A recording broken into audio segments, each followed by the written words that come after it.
Assalamualaikum warahmatullahi wabarakatuh.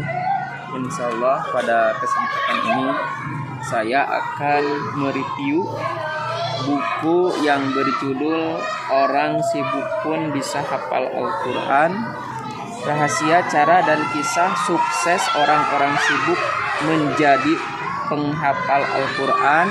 Buku ini dikarang oleh Dr. Abdul Muhsin, Imam dan Khotib Masjid Nabawi, dan Dr. Rogib Asirjani, dokter spesialis bedah yang hafal juz 30 Al-Quran. Mengapa saya tertarik membaca buku ini? Karena dari judul pun sudah ringan, tapi sesudah dibaca oleh saya ternyata buku ini sangat banyak manfaatnya, terutama bagi kita selaku umat muslim.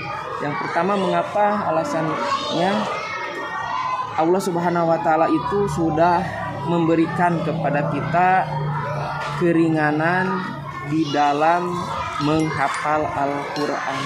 Karena sudah difirmankan dalam surat, kalau tidak salah surat Al-Qamar, Allah beberapa kali dalam menghafal Al-Qur'an itu banyak kemudahan.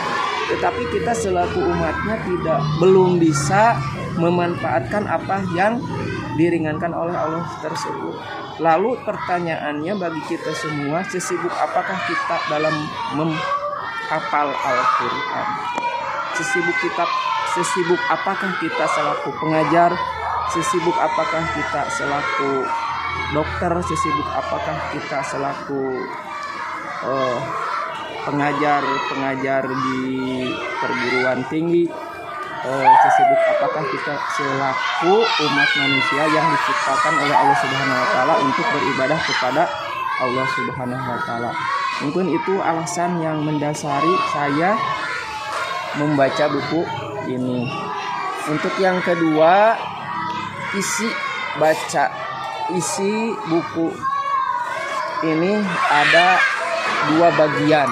Yang pertama, alangkah beruntungnya kita selaku umat Nabi Muhammad Shallallahu Alaihi Wasallam diberikan kitab suci yang sangat besar mukjizatnya, yaitu Al-Quran. Karena tidak semua umat mempunyai kesempatan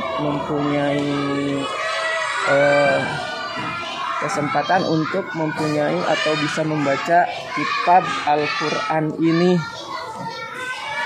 Yang kedua, kita harus termotivasi dari sekarang, karena kehidupan ini mungkin sebagian orang sibuk dengan kesibukan dunia, tapi kita berusaha selain kita sibuk dari kesibukan dunia, kita dengan beberapa saat saja bisa menghafal Al-Quran. Selanjutnya, hikmah dari membaca buku ini sesuai dengan firman Allah Subhanahu wa taala, bahwa siapa saja yang memegang teguh kitab Allah dan sunnah Rasul, maka dia akan merasakan kebahagiaan dunia akhirat.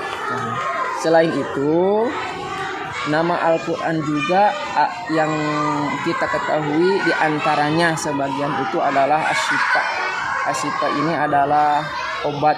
Jadi segala apapun penyakit, baik jasmani ataupun rohani, ternyata kunci obatnya ada di Al-Quran.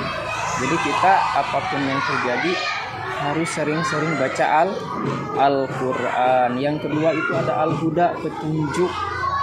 Petunjuk di sini Al-Quran tidak meliputi kebahagiaan dunia saja, tapi Al-Quran itu meliputi petunjuk kebahagiaan dunia dan akhirat. Yang ketiga, Al-Quran itu adalah pembeda antara hak dan batil. Insya Allah kalau kita merujuk kepada isi Al-Quran, kita tidak akan sesat. Terakhir itu adalah Adzikri. Adzikri itu adalah pengingat. Jadi apabila kita mempunyai masalah apapun, baik urusan dunia dan akhirat, maka bacalah Al-Quran. Insya Allah ada solusinya. Untuk itu saya mengajak kepada semuanya, mari kita dari sekarang, karena menghafal Al-Quran itu tidak ada batasan usia, tidak ada batasan waktu. Dari sekarang mari kita belajar menghafal Al-Quran, karena dalam Al-Quran itu ada kemudahan. Mudah-mudahan kita Al-Quran ini menjadikan hujah nanti di yaumil qiyamah. Amin ya Allah ya rabbal alamin. Assalamualaikum warahmatullahi wabarakatuh.